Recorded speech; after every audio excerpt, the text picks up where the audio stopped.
Yo, what's good everybody? It's your boy Numbskull, and welcome back to another harm reduction video where I'm going to be fulfilling this follower right here's request. Also, it just so happens that today is yours truly's birthday, so happy birthday me. Now, if you've been following the series, you already know the deal. This isn't about promoting or discouraging drug use. It's about meeting reality where it actually is. People use drugs, and people get hurt when information is missing, distorted, or straight up wrong. Today, we're talking about a substance that's famous, intense, and often misunderstood. That would be DMT. Now, DMT, or N,N-dimethyltryptamine, is a naturally occurring tryptamine found in many plants and even most likely produced endogenously in trace amounts in the human body. Pharmacologically, DMT is a powerful psychedelic that primarily acts as an agonist at serotonin receptors, especially the 5-HT2A receptor, which is responsible for classic psychedelic effects like altered perception, ego dissolution, and changes in thought structure. It also interacts with other serotonin receptors and sigma-1 receptors, contributing to its uniquely intense and immersive effects. One of the most important things to understand about DMT right off the bat is intensity versus duration. When inhaled, DMT comes on extremely fast, often within seconds, peaks very quickly, and typically resolves within 10 to 30 minutes. This short duration leads a lot of people to underestimate how serious the experience can be. Even though it doesn't last long, the peak can be more psychologically overwhelming than many longer-lasting psychedelics. Harm reduction with DMT starts with respecting that intensity. DMT is not dose linear in the way people expect. Small increases in dose can result in disproportionately stronger effects. Lower doses may produce visual distortions, body sensations, and altered thinking, while higher doses can cause complete dissociation from the body, loss of identity, and total immersion into internally generated environments. At higher doses, people may lose awareness of their physical surroundings entirely. This is not dangerous in itself, but it creates situational risk, which is where preparation matters. Set and setting are absolutely critical with DMT. Because the onset is so rapid, there's no time to adjust once it begins. Using DMT in an unsafe environment, be it standing up near hard objects, near stairs, near traffic, or in public, is a major cause of injury.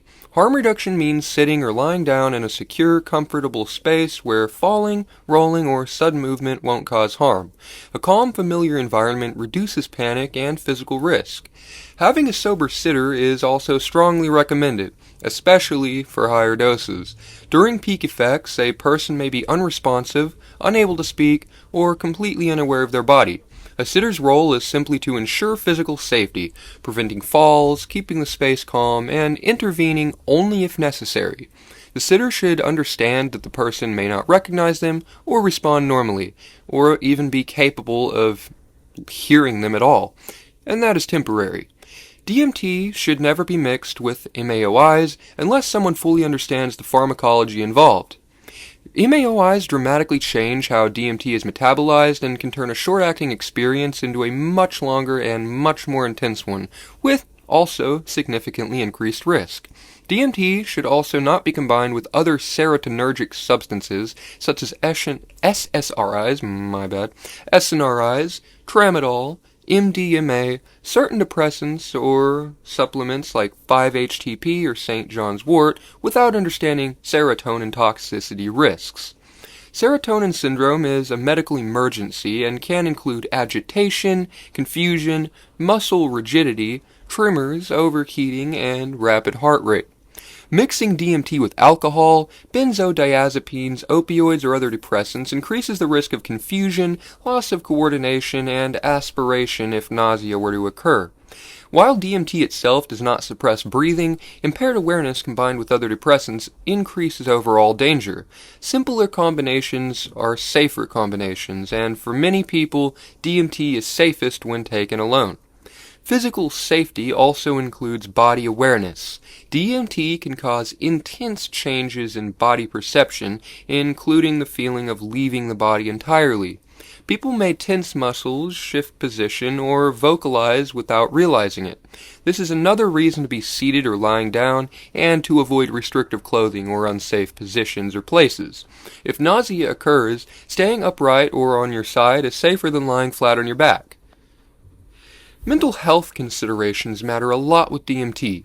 People with a history of psychosis, schizophrenia, severe dissociation, or unstable mood disorders may be at higher risk of distressing or destabilizing experiences. DMT can completely dissolve a person's sense of identity and reality, even temporarily, which can be deeply unsettling for some individuals. If someone is already struggling mentally, postponing use is a form of harm reduction. Another often overlooked aspect is integration. Because DMT experiences are so intense and strange, people sometimes feel confused, unsettled, or emotionally raw afterward. Taking time to ground yourself, hydrate, breathe, and reflect before jumping back into normal responsibilities can reduce lingering anxiety. Just because the effects wear off quickly doesn't mean the mind immediately snaps back to baseline. Frequency of use is, of course, another important safety factor. While DMT does not appear to cause physical dependence, repeated frequent use can be psychologically destabilizing for some people, even people who aren't predisposed. Using it too often can blur boundaries between ordinary reality and altered states. Which may increase anxiety or dissociation over time. Spacing experiences out is one of the simplest harm reduction practices. It's also important to address expectations. DMT is not recreational in the traditional sense. It is not predictable, not completely controllable, and not guaranteed to be pleasant. Going in with the mindset of seeing cool visuals or having fun increases the risk of panic when the experience inevitably becomes overwhelming. Respect, preparation, and humility go a long way with this substance. If something does feel wrong, be it chest pain, severe agitation, overheating, confusion that does not resolve, or signs of serotonin toxicity, those are, of course, not normal effects and should never be ignored. Seeking medical help early is always safer than simply trying to ride it out. Medical professionals are there to preserve life, not judge. The goal of this video, like the rest of the series, is simple. Fewer injuries, fewer panic responses, and fewer people getting hurt because they had no idea what they were stepping into. Harm reduction isn't about telling people what to do, it's about telling them what they shouldn't do and giving them the information to make safer decisions.